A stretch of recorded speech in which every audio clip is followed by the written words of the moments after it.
So inshallah tonight we will continue from where we stopped last week, which is the dua that the Prophet sallallahu alaihi wasallam, or dhikr, including dua that the Prophet sallallahu alaihi wasallam used to read as a dua, al-Istiftah or Istiftah, when we would pray the night prayers. This is one of the Istiftah that we would choose to read, and we would pray the night prayers. Which is dua number 32. Dua number 32. And we stop at the part of after explaining Alhamdulillah wa lakal hamdu laka mulku samawati wal ardi wa fihin wa anta maliku samawati wal ardi. Okay. So tonight inshallah we will begin from the part where the Prophet sallallahu alaihi wasallam used to say anta al-haq wa wa'duka al-haq wa qawluka al-haq wa liqa'uka haq wa liqa'uka al-haq الجنة حق والنار حق والنبيون حق ومحمد صلى الله عليه وسلم حق. Okay, so it's supposed to be in my version, in my copy, أنت الحق ووعدك الحق وقولك الحق. Now when it comes to ولقاؤك, it should be ولقاؤك حق without the alif and lam. Okay. You see over here, وَلِقَاؤُكَ الْحَقُّ, it should be وَلِقَاؤُكَ حَقٌّ. Okay, similar to the one after it, which is وَالْجَنَّةُ حَقٌّ وَالنَّارُ حَقٌّ وَالنَّبِيُّونَ حَقٌّ وَمُحَمَّدٌ صَلَّى اللَّهُ عَلَيْهِ وَسَلَّمَ حَقٌّ وَالسَّاعَةُ حَقٌّ. So I'm not sure if in my version it's because of printing error or it's due to some big narration. Okay, but we will explain later the reason why وَلِقَاؤُكَ should be وَلِقَاؤُكَ حَقٌّ. Okay. اللهم لك أسلمت وعليك توكلت وبك آمنت وإليك أنبت وبك خاصمت وإليك حاكمت فاغفر لي ما قدمت وما أخرت وما أسررت وما أعلنت أنت المقدم وأنت المؤخر لا إله إلا أنت أنت إلهي لا إله إلا أنت. Okay, so after saying or praising Allah subhanahu wa ta'ala due to all the different nature or characteristics of Allah subhanahu wa ta'ala, namely being qayyimus samawati wal ardi wa ma fihin, wa lakal hamdu anta nurus samawati wal ardi wa ma fihin, being a light of the heavens of the earth, the heavens and the earth, being the sustainer of the heavens and the earth, being the Rabb of the heavens and the earth, being the owner of every single thing which is within the heavens and the earth, and also every single creation that is present. After that, the Prophet sallallahu alaihi wasallam would say, "Anta al-haq," "Anta al-haq," and sorry, "Wa lakal hamdu anta al-haq." So for you is praise, you are the truth. You are the truth. So praise Allah subhanahu wa ta'ala due to one of His names, from His many names, which are good and great, Asma'ul Husna.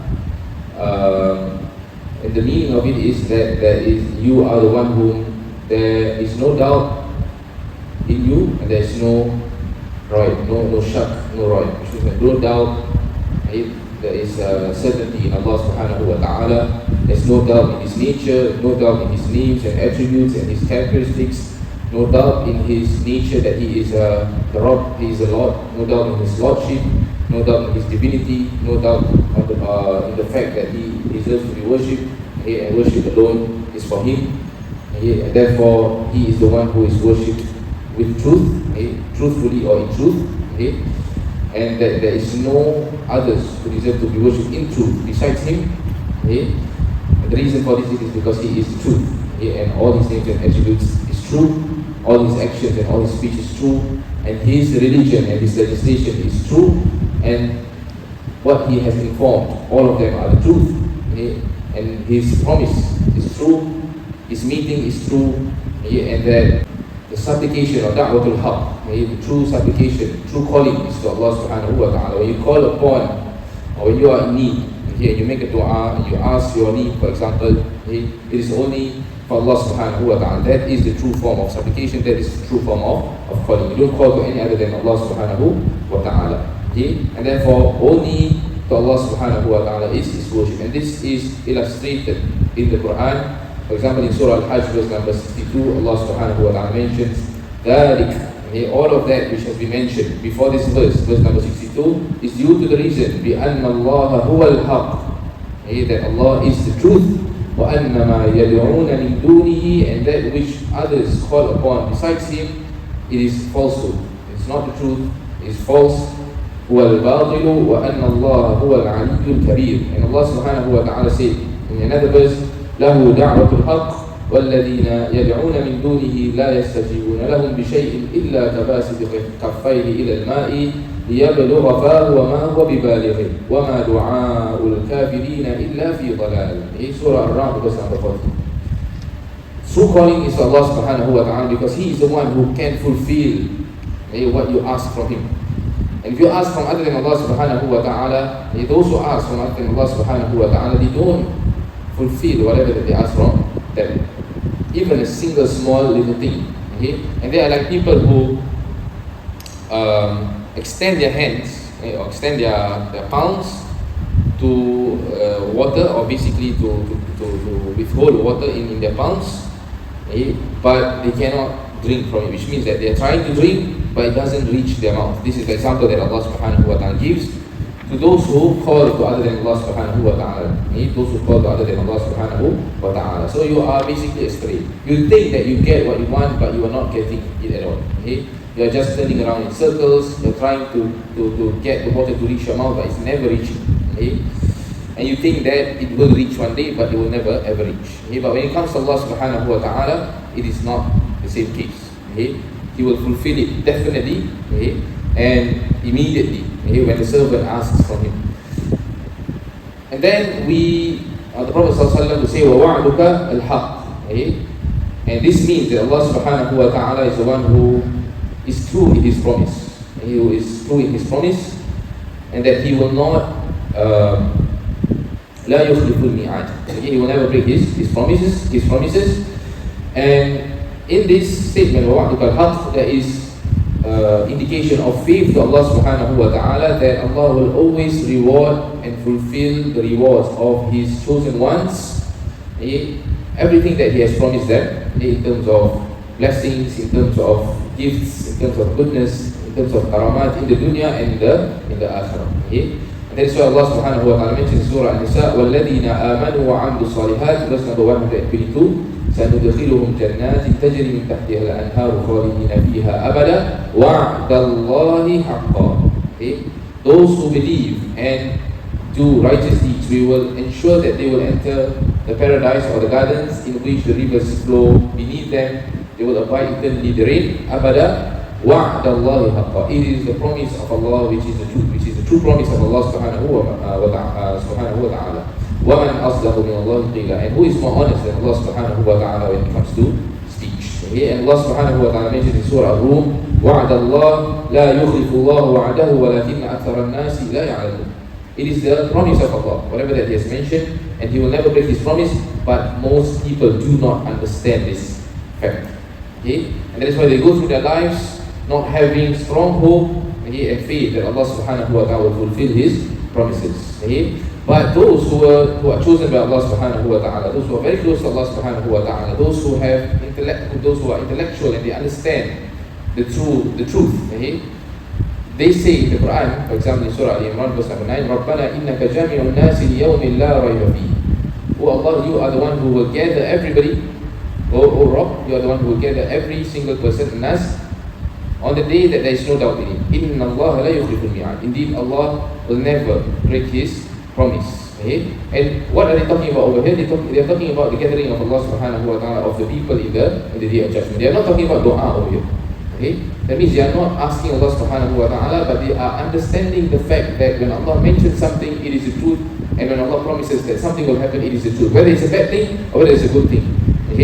So the akhirah is not a bad thing, of course, but everything that is in the akhirah and the promise in the akhirah is all true, and that is what they understand.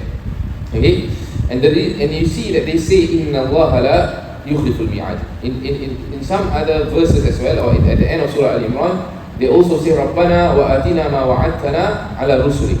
Oh our Lord, give us what You have promised upon Your messages. What You have promised Your messages ala rusulik, wa la tukhzina, and do not humiliate us on the day of judgment. Yawm al-qiyamah innaka la tukhliful mi'ad. They always mention innaka la tukhliful mi'ad. You do not break your promise. Now why? this is not because they are trying to expect things from Allah subhanahu wa ta'ala and they're trying to say, you don't break a promise, so you must give, you should give. No, because the first verse indicates, or the verse in the beginning of Surah Al-Imran indicates that they are not asking from Allah subhanahu wa ta'ala anything. They are mentioning a fact that will happen in the hereafter. So the meaning of Inna Allah la yukhliful mi'ad in the Quran, the meaning of the statement that Allah will never break His promise in the Quran is due to the fact that anyone who breaks His promise is either due to one out of two reasons. The first one, it is because he is a liar. Okay? He's not someone who is honest. Okay? And therefore when he makes a promise, he will break his promise. إِذَا وَعَدَ أَخْلَفَ. Okay? And this is one of the characteristics of the munafiqeen. Okay? One of the characteristics of the dishonesty. Okay? Now it's either due to the reason that he is dishonest, or due to the reason of dishonesty, or due to the reason that the person is weak and he is unable to fulfill what he has promised. So sometimes he promises something, but he cannot fulfill it. He cannot do it because he is weak. He cannot achieve what he has promised somebody. So I promise that I will pay you such and such price on this day, for example. And he still cannot fulfill his loan. Okay? Or he still cannot pay his debt, for example. Okay? But when it comes to Allah subhanahu wa ta'ala, Allah is free from these two negative aspects or negative attributes, which is dishonesty. Okay? Allah is the truth, and therefore dishonesty cannot be ascribed or attributed to Him. It's the first one. And secondly, He is never weak, okay? And weakness cannot be attributed to Him. He is free from such negative aspects or such negative attributes. Okay? And this is the meaning of Inna Allaha la yukhliful mi'ad or Inna Allaha la tukhliful mi'ad. They understand the high nature of Allah subhanahu wa ta'ala, that this is impossible for Allah subhanahu wa ta'ala to break His promise. Okay? Now after that, the Prophet sallallahu alaihi wasallam would say, وَقَوْلُكَ الْحَقِّ, and your words or your speech is the truth. Which means there is no falsehood in the words of Allah subhanahu wa ta'ala. Okay? And this as well has been mentioned in the Quran a couple of times. So we start to be able to see, okay, that this dua that the Prophet sallallahu alaihi wasallam reads or makes during his night prayer, Istiftah, when he makes the night prayer, he reads this dua as a form of Istiftah or Istiftah.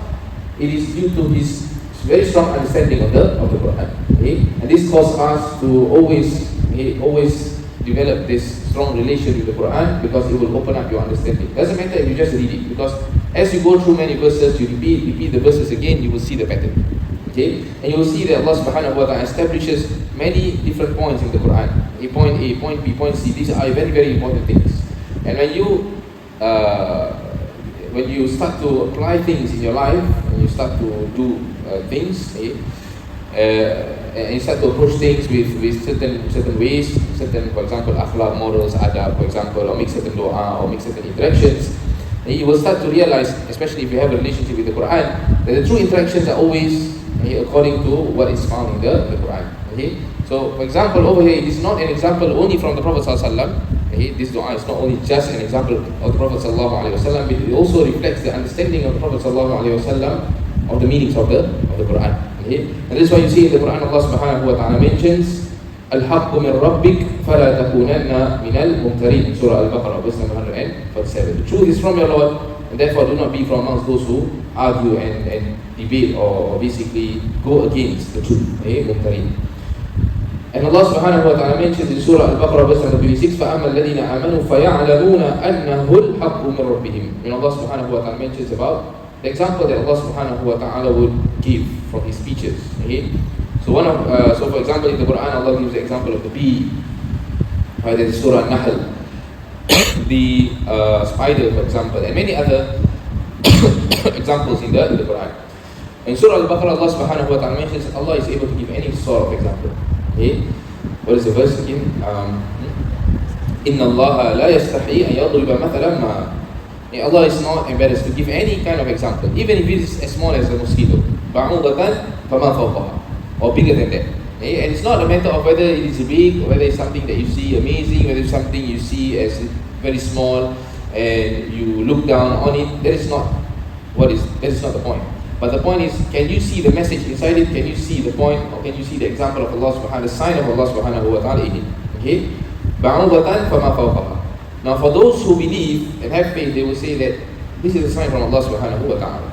We need to understand this sign of Allah subhanahu wa ta'ala. فَأَمَّا الَّذِينَ آمَنُوا فَيَعْلَمُونَ أَنَّهُ الْحَقُّ مِنْ رَبِّهِمْ. They know that it is the truth. Whether you understand or you don't understand, whether you fully understand, you don't fully understand, you know that it is true from Allah subhanahu wa ta'ala, because He has mentioned it. He has mentioned the example, he has said it, and his words are the truth. But those who disbelieve, what does Allah say?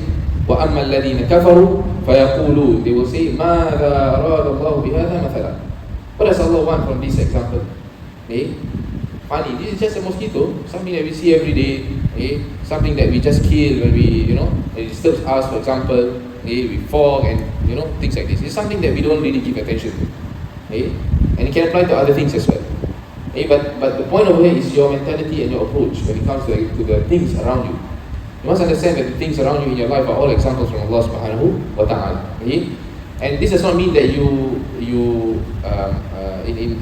Malay words we say macam faham lah. You think that things around you all happen because of you. This is not what I mean. What I mean is that you need to think. When things happen, you need to observe, you need to contemplate, because this is the attribute and this is the approach and mentality of the believer. He does not go through things just like that. Tak apa, tak kisah, aku tak nak ambil tahu. He does not do that. He takes heed in the things around him. And this is what is emphasized in the Quran as well. Allah will always mention that لَعَلَّكُمْ تَتَفَكَّرُونَ, so that you think, so that you give thought, so that you contemplate. You need to practice this. You cannot just, okay, listen, Ustaz say whatever Ustaz say, I just listen, okay, dah, that's it, can already, no. And then Ustaz say something else, aku confused lah, tak apa aku ikut Ustaz tu. No, it does not work that way. You need to think. The Ustaz are only there to perform, to provide a means of guidance only. But searching for the truth must be done by your own self in your journey to Allah subhanahu wa ta'ala. So, and when I say this, it does not mean that you, after that you don't go to an Ustad.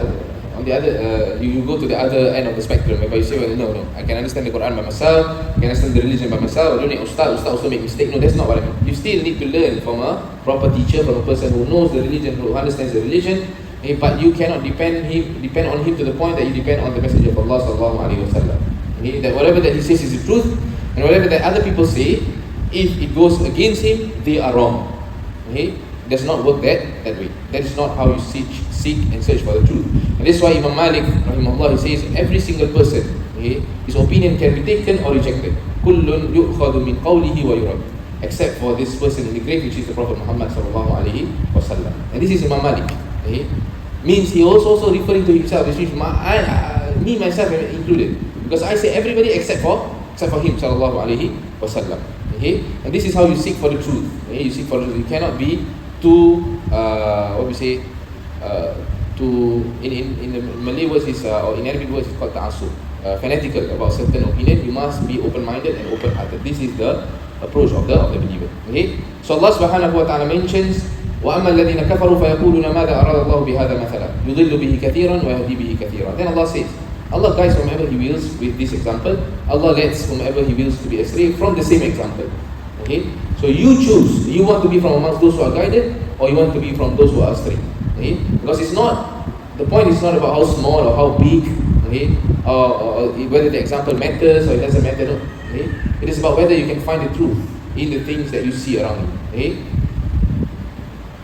وَمَا يُضِلُّ بِهِ إِلَّا الْفَاسِقِينَ. And then Allah subhanahu wa ta'ala also mentions in other verses, describing His Quran, for example, or His words in the Quran, لَا يَأْتِهِ الْبَاطِلُ مِنْ بَيْنِ يَدَيْهِ وَلَا مِنْ خَلْفِهِ.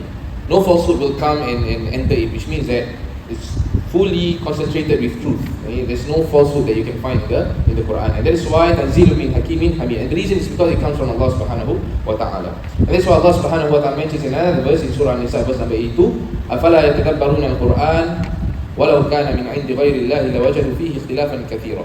Do they not contemplate and think about what is in the Quran, give deep thoughts in the things which are mentioned in the Quran? If it were to be from other than Allah subhanahu wa ta'ala, you will find many contradictions. But in the Quran, there will never be a contradiction. Whenever you find a contradiction, there is an explanation to it. It is only due to your lack of understanding that you find a contradiction in the Quran. And if you have true understanding and full understanding, you will never find contradiction in the Quran. So Allah subhanahu wa ta'ala's speech, every single one of it is the truth. There is no falsehood in it, and that His speech cannot be compared to the speech of others. His speech and the speech of the Messenger of Allah sallallahu alaihi wasallam, because these are the speeches which come from the revelation of Allah subhanahu wa ta'ala. And then Prophet sallallahu alaihi wasallam would say, "Anta al-haqqu wa wa'duka al-haqqu wa qawluka al-haqq." And then the Prophet sallallahu alaihi wasallam would say after that, وَلِقَاؤُكَ حَقٌّ. Okay, this is what we corrected just now. Okay, in my version I have وَلِقَاؤُكَ الْحَقُّ. Actually it stops here وَقَوْلُكَ الْحَقُّ. And the reason for this is because only 3 times al-haqq is mentioned with alif lam, because when a description is partnered with alif lam, it gives the indication, or it gives the meaning that this is specific to what is mentioned. Okay? So basically, he is the most deserving, okay, when it comes to this description. Okay? So let me explain. When we say anta al-haq, you are al-haq, it means that Allah deserves, okay? He is the most deserving of this attribute, which is the truth. Okay? When we say his speech is al-haq, he is the most deserving of this attribute, which is truth, which means that when it comes to Allah subhanahu wa ta'ala, it's ultimately true. Okay? That is the impression that it gives. And the meeting with Allah, or the promise of Allah, is true. Why? Because all of these are all things which are related to Allah subhanahu wa ta'ala himself. Okay? But the rest of the other things are things which are not related to Allah subhanahu wa ta'ala directly. And that is why there is no alif lam. Okay? So liqa'uka, the meeting with Allah subhanahu wa ta'ala, is not the promise of Allah, it's the meeting with Allah. It involves you and Allah subhanahu wa ta'ala. When it comes to the promise of Allah, it involves Allah subhanahu wa ta'ala himself. When it comes to saying that Allah is the truth, it involves him himself. When it comes to his speech, it involves himself. But when it comes to liqa'uka, meeting of Allah, it involves you and Allah subhanahu wa ta'ala. When it comes to al-jannah, okay, what is being mentioned next, paradise or shurga, it is a creation of Allah subhanahu wa ta'ala. When it comes to an-nar, hellfire, it is a creation of Allah subhanahu wa ta'ala. Okay, so it gives an indication that other than things which are related to Allah subhanahu wa ta'ala, okay, they are the truth, but it is not as the same as when it comes to Allah subhanahu wa ta'ala. When it comes to Allah subhanahu wa ta'ala, it is the ultimate truth that you cannot deny. Okay, so when we say وَلِقَاؤُكَ حَقٌّ, this is very important. It is also a great matter in the matters of i'tiqad, or belief system of the mu'minun or Muslimun. Okay? And this is something that must always be in the mind, okay, of the servant. Okay? Allah subhanahu wa ta'ala mentions a number of times as well in the Quran, in Surah Al-Baqarah, for example, verse number 223, وَاتَّقُوا اللَّهَ وَاعْلَمُوا أَنَّكُمْ مُلَاقُوهُ. Okay? And have taqwa to Allah subhanahu wa ta'ala, and we have mentioned a couple of times the meaning of taqwa, and know that you will definitely have a meeting with him. Okay? قَالَ الَّذِينَ يَظُنُّونَ أَنَّهُمْ مُلَاقُوا اللَّهِ كَمْ مِنْ فِئَةٍ قَلِيلَةٍ غَلَبَتْ فِئَةً كَثِيرًا. Okay? In the story of David and Goliath, okay, those who, the soldiers, okay, who prepared to fight against Goliath, when they went out to battle, okay, they were tested with a river or source of water. The king, okay, whose name in the Quran is referred to as Talut, okay, Talut, okay, not Talut, sorry, Talut, okay, Talut, okay, in the Bible he's referred to as King Saul, okay. So Talut, he told his soldiers, okay, Allah has commanded us that you do not drink from this river except little, which means that just a handful, a scoopful of water, okay. Most probably the reason is because they needed to proceed and march forward, okay. So he mentioned that whosoever drinks more than that and spends more time, okay, they are not from the soldier or the group or the army. Okay, ليس مني ومن لم يطعمه فإنه مني إلا من اغترف غرفة بيده فشربوا منه إلا قليلا منهم. So most of them drank from it except for a handful of people. So they left. This handful of people left, and when they are about to meet the army of Goliath, and Goliath is a very strong person and a very strong creation of Allah subhanahu wa ta'ala, and his army is also very strong. Okay, so they saw that they were not on the upper hand, which means that they are on the lower hand. They could lose. Okay, فلما جاوزه هو والذين آمنوا معه قالوا لا طاقة لنا اليوم بجالوت وجنوده. So they said, we don't have any strength against this army of Jalut. Okay, it's him and his army, Jalut wa Junubi, Goliath and his army. قال الذين يظنون, these are the people who have strong faith in Allah subhanahu wa ta'ala. And when you see the word dhan in the Quran, it usually means yaqeen. Okay, it usually means yaqeen. They are certain of the meeting with Allah subhanahu wa ta'ala. Because dhan basically means sangka or agak-agak. Okay, but dhan in the Quran, Allah uses it, okay, to indicate certainty, because there's no way that they are not certain in the meeting of Allah subhanahu wa ta'ala, because they say أنهم ملاقو الله. They say كم من فئة قليلة غلبت فئة كثيرة بإذن الله. How many a small band of army, okay, have defeated large number of armies, big armies, okay? Bi'idhnillah. And they are able to defeat them only with the permission and the will of Allah subhanahu wa ta'ala. So with the strength of Allah, definitely anything is impossible. Okay? And therefore what happened was David defeated Goliath, okay? And in the interpretation in Tafsir it's mentioned that he used a slingshot, okay? And you can read this up. Okay? Then after that Allah selected him to be a king, okay? At the same time be a prophet. Okay? And this is mentioned in Surah Al-Baqarah at the end of chapter number 2. Okay? Chapter number 2 before the beginning of chapter number 3, juzul number 3. Okay? So they have this strong belief in the meeting of Allah subhanahu wa ta'ala. And Allah subhanahu wa ta'ala mentions in other verses as well. Okay? For example in Surah Al-Ahzab verse number 44, the greetings, okay, that people will say when they meet him, tahiyyatuhum yawma yalqawnahu salam. They will say the greeting of peace. Okay? And this is very important because why? Allah subhanahu wa ta'ala mentions the last verse of Surah Al-Kahf. He says, فَمَنْ كَانَ يَرْجُ لِقَاءَ رَبِّهِ فَلْيَعْمَلْ عَمَلًا صَالِحًا وَلَا يُشْرِكْ بِعِبَادَةِ رَبِّهِ أَحَدًا. Whosoever hopes in the meeting of his Lord, okay, then he should do or act upon righteous deeds and do not make shirk, do not associate partners with Allah subhanahu wa ta'ala in worshipping him. Okay? So the righteous deeds will only be a person will only be able to fulfill righteous deeds very well when he has established this strong belief and faith in the meeting of Allah subhanahu wa ta'ala. Because Allah mentions in this verse, those who have hope in the meeting of Allah, he should be doing righteous deeds. Okay? And the drive for righteous deeds is this belief of this meeting of Allah subhanahu wa ta'ala. Okay? And righteous deeds, what is righteous deeds? Two things. Okay? Very simple but very important. It must be done sincerely for Allah subhanahu wa ta'ala. And secondly, it must be done according to the Sharia legislation of Allah subhanahu wa ta'ala, from the teachings of the Prophet Muhammad sallallahu alayhi wa sallam. It's very, very simple. You have to follow these two guidelines to ensure that it is a righteous deed. And you cannot use your own initiative. You cannot say, for example, aku rasa ni bagus, baik. Because you as a human being, you are lacking in terms of your understanding. It is relative to your experience, to the people you meet, to your age and many other factors. Okay? So everything has been taught to us by Allah subhanahu wa ta'ala through the way of the Messenger of Allah sallallahu alayhi wa sallam. So if you pandai-pandai, if you try to initiate and say, for example, I feel that this is good, I feel that is good, you are going a long way around, and not only a long way around, you are doing things which may not be from the teachings of the Prophet sallallahu alayhi wa sallam, and therefore you are just doing things on just atas angin sahaja. Okay? And when this is not an amal salih, you won't get anything out of it. Okay? You won't get anything out of it. And when you meet Allah subhanahu wa ta'ala, there's nothing to receive from Allah subhanahu wa ta'ala because it's empty. It's like you're doing nothing. Okay? The same when you go for your work, for your job. Okay? You cannot just do things based on what you feel. You must know the job requirements. You must know that this is what is required here in this job, and therefore the company can be able to be successful, will be able to be successful. Okay? If you just pandai-pandai buat suka-suka hati, they cannot achieve success, okay? Because they will have problems with the way you do work. Okay? So when it comes to ibadah, okay, this is much more important. It is the legislation, the religion of Allah subhanahu wa ta'ala. Okay? So very important, this is a very clear explanation over here that the iman of the servant with regards to the meeting of Allah subhanahu wa ta'ala, and if he's always able to have this notion present, okay, in his life, in everything that he does, okay, this will have an effect in terms of his good and righteous deeds. Okay?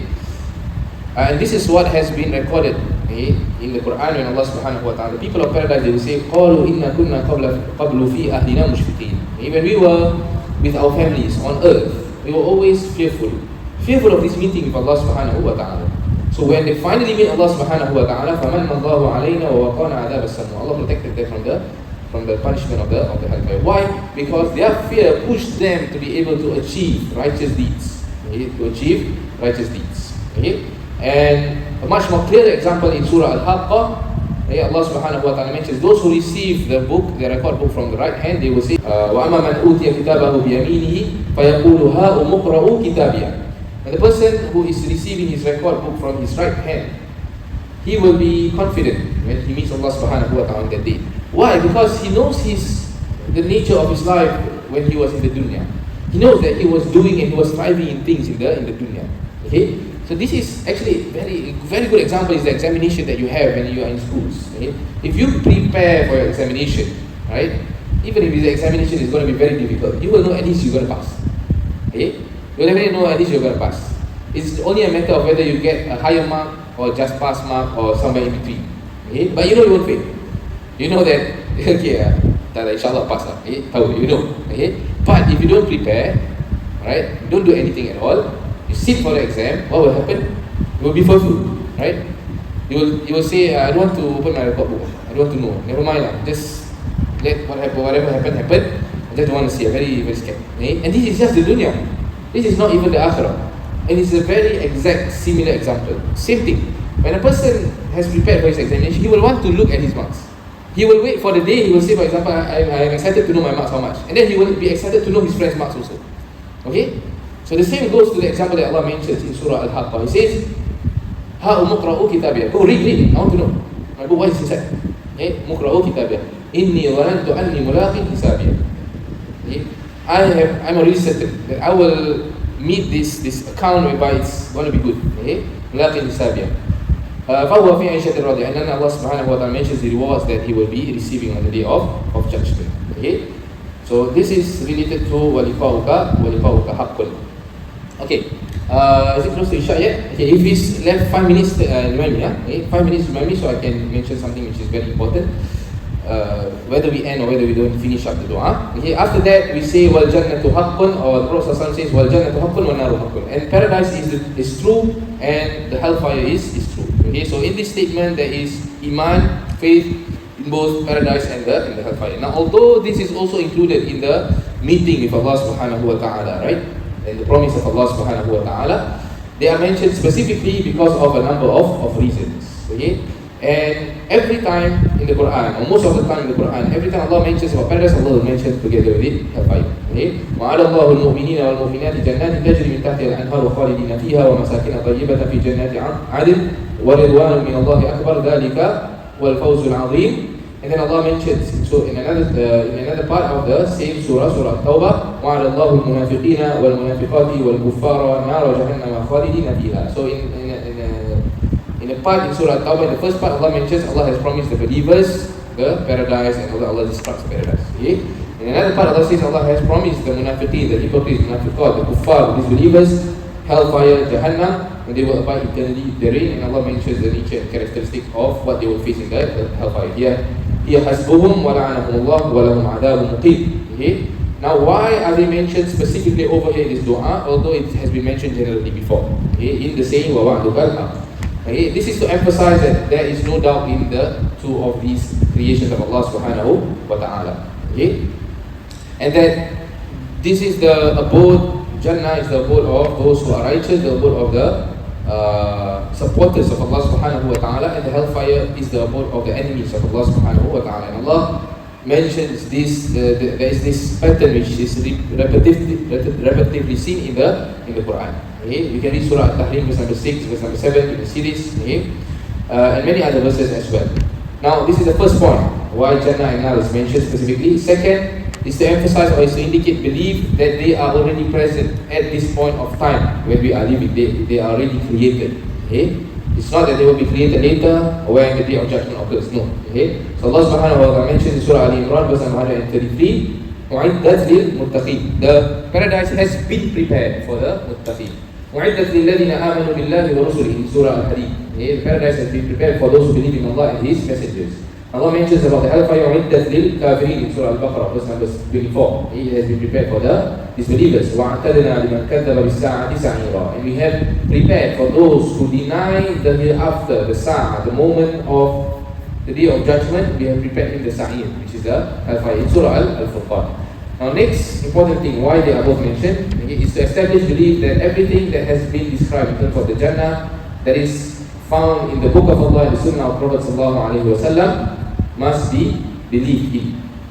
Okay? It must be believed in. You must have faith in whatever that is described, although you do not see. Okay? Because everything is just a description of paradise, and Prophet ﷺ mentions over here, وَالْجَنَّةُ حَقٌّ. Everything that is related to paradise is the truth. So every description, it's more specific over here, it's about the description of paradise. You have to have faith in every description of paradise as well. Okay? And the next one, to have faith that these creations of Allah subhanahu wa ta'ala are abodes which will exist eternally. Okay? And that is what Allah has repetitively mentioned in the Quran as well. خَالِدِينَ فِيهَا أَبَدًا. Okay? They will not exit from the hellfire. Okay? لَا يَمَسُّهُمْ فِيهَا نَصَبٌ وَمَا هُمْ مِنْهَا بِمُخْرِجِينَ. They will not exit from paradise. Okay? So this is why paradise and hellfire are mentioned specifically. Okay? And this belief in the paradise and hellfire specifically will also give fruit to the servant, okay, in the fact that he will be able to prepare deeds. Okay? Because now some people will say, for example, no, we don't expect anything from Allah subhanahu wa ta'ala, we worship Allah because we love Him. No, this is a wrong methodology, this is a wrong mindset. Okay? Because you need the hope in the rewards of Allah subhanahu wa ta'ala in paradise to motivate and push you to be able to achieve the deeds required to reach Allah subhanahu wa ta'ala. And that is one of the purposes why paradise is created. And that's why in the hadith the Prophet ﷺ mentioned that paradise has been created and surrounded by hardships. Okay? By hardships. And then, okay, hellfire is created and then it was surrounded by shahawat, desires. Okay?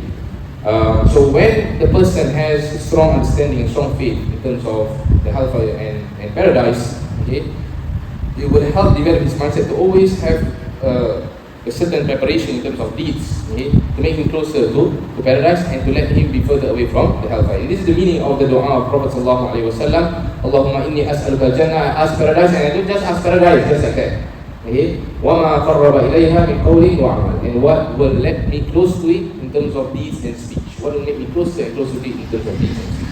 This lets you understand that you cannot attain paradise just like that, just by hoping that Ustaz doakan saya masuk syurga. Okay? Or I just hope that insyaAllah Allah forgive me, I enter paradise. No, there must be effort that is put in to be able to reach, okay, and achieve this reward or achieve paradise. Okay? The same goes to hellfire as well. وَأَعُوذُ بِكَ مِنَ النَّارِ وَمَا قَرَّبَ إِلَيْهَا مِنْ قَوْلٍ وَعَمَلٍ. And I seek refuge from you from the hellfire and whatever that brings me close to it and whatever that brings close to it in terms of speech and action. Okay? And then after that, the Prophet ﷺ would say, وَالنَّبِيُّونَ حَقٌّ وَالنَّبِيُّونَ حَقٌّ وَمُحَمَّدٌ صَلَّى اللَّهُ عَلَيْهِ وَسَلَّمَ حَقٌّ. Okay, so we stop here. Inshallah, in our next lesson, we will continue from this point onwards. وَالنَّبِيُّونَ حَقٌّ وَمُحَمَّدٌ صَلَّى اللَّهُ عَلَيْهِ وَسَلَّمَ حَقٌّ, and until the end of the dua, inshallah. And sometimes when we come across such a long dua, we need to be patient with it. Okay? It's not a matter of finishing the dua and then but you don't get so much out of it. Okay? But learning part of it, because the next part we will be learning about sujood and ruku', which is very, very important as well. But we need to be patient and ensure that we are able to attain a proper understanding of what we read and make dua and the things that we make dua to Allah subhanahu wa ta'ala. This is very important. Okay, so two things that I want to mention. The first one is that up to this point, okay, we should already understand, okay, that as after we have learned all these dua, and after all the explanation, we should already understand that the du'as that we read to Allah subhanahu wa ta'ala should be understood. Okay? And therefore you must be careful. Okay? For example, that when you come to the masjid, okay, and then you pray, and then the imam reads a dua, for example, and then just ameen without understanding, this is a very dangerous thing as well. Okay? Now I'm not accusing any imams or anything, okay, but sometimes this can happen in certain mosques, okay, because people make mistakes or people may learn a little bit wrongly here and there, okay? And sometimes those who understand, we know that there is a mistake, but we cannot, of course we cannot suddenly the jama'ah will say, hey imam, kau baca apa ni? We cannot do that, of course, right? Okay, but there are mistakes being read, okay? And sometimes, and in the Arabic language, just satu baris, one stroke, okay? So for example, you change the fatha to a dhamma or kasra, for example, it can already change the whole meaning of the whole word or the whole statement. Okay? So you must be very careful in this method. Okay? This is the first thing. Second thing, that you need to understand that when you make dua to Allah subhanahu wa ta'ala, you cannot just continue doing just ameen without understanding what you're asking from Allah subhanahu wa ta'ala. Okay? And I want to give you an example. Okay? From the example that I have heard, okay? Maybe I have not witnessed or maybe I forgot, okay? But somebody else witnessed, and of course I trust this person. So he said, okay, usually during Umrah, okay, during Hajj or Umrah, people will make tawaf. Okay? And sometimes some people who are guides to the group, okay, they will read dua and the rest of the group will ameen. Okay? And we have even witnessed that some people will read the dua entering the toilet. Okay? Allahumma inni a'udzubika min al-khubuthi wal khaba'ith, while making tawaf. Okay? So, and this is the point why we learn all this dua and why we learn step by step. Okay, dua entering house, dua exiting house. So you know That when you exit the house, you don't just read any kind of dua, you don't just amin any way, no. You must know which one to select, okay? And which one to read at which point of time, okay? And the more ultimate message is that you should be understanding each and everything that you say to Allah subhanahu wa ta'ala. And that is why, okay, this should be a motivation for you to memorize what you have learned over here. This is the first thing, okay? Of course, you need to read well and ensure that you read well first and then memorize, okay? Choose what is easy for you first, memorize, and then you can move on to what is much longer, what is much more advanced, okay? Because you cannot practice it if you don't memorize, okay? This is the first thing. But let's say, for example, it's very difficult for you to memorize. Some people, maybe because of age, some people because they have quick memorization. Can I read dua in Malay? Can I read dua in English? Yes, you can. Okay? Allah subhanahu wa ta'ala did not reveal the Bible, did not reveal the Torah in Arabic.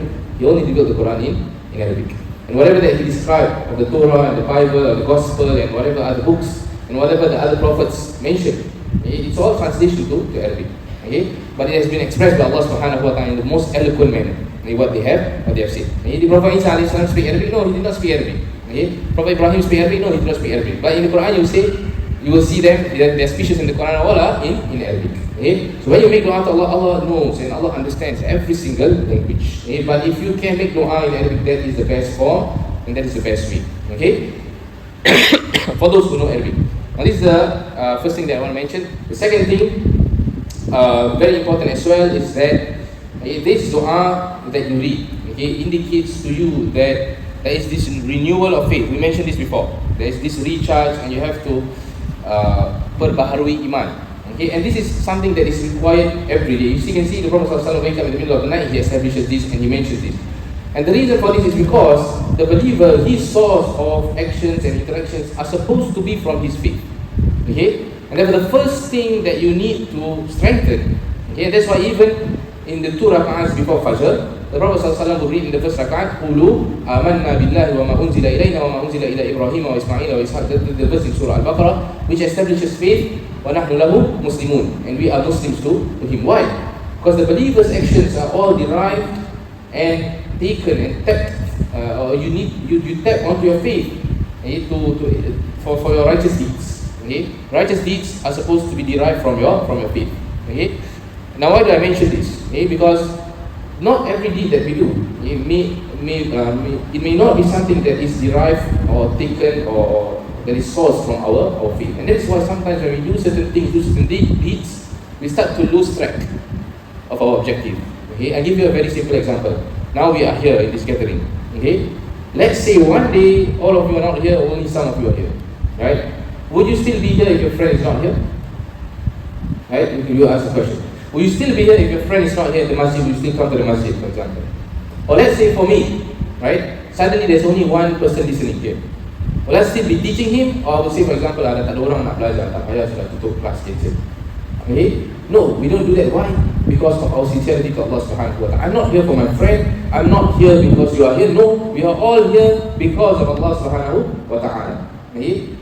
Because we want to reach and get closer to Allah subhanahu wa ta'ala. And this is only an example. I don't want to focus on this example.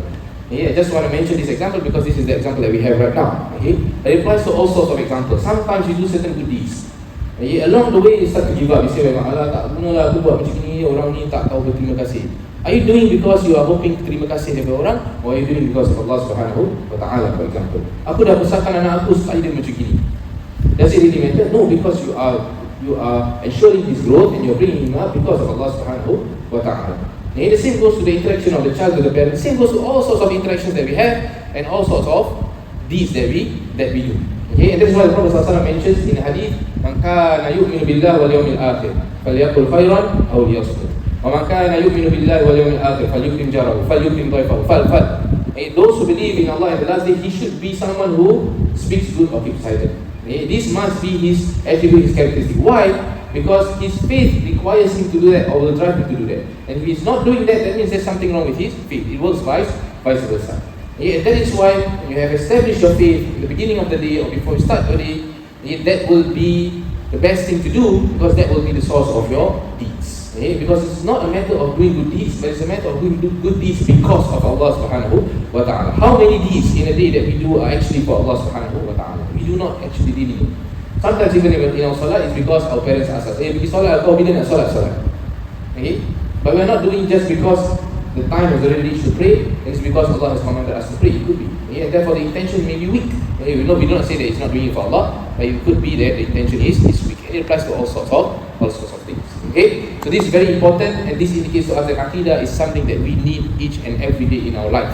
Okay? It's not something repetitive, it's something that we need very strongly each and every day in our life. Okay? So I will end on this note, and I hope everybody will hold on to this each and every day in their life, because after this there's no more lesson, okay? Because I'm going to go for Hajj, and it's going to be quite some time before we are able to resume, most probably in August, okay? Most probably at the end of August. It's going to be quite some time. I apologize, okay, for this, but inshallah, okay, I will keep updating, okay, and we can still keep in touch inshallah. Wallahu ta'ala alam. Subhanakallahumma wa bihamdik, أشهد أن لا إله إلا أنت أستغفرك وأتوب إليك وصلى الله وسلم على نبينا محمد والحمد لله رب العالمين.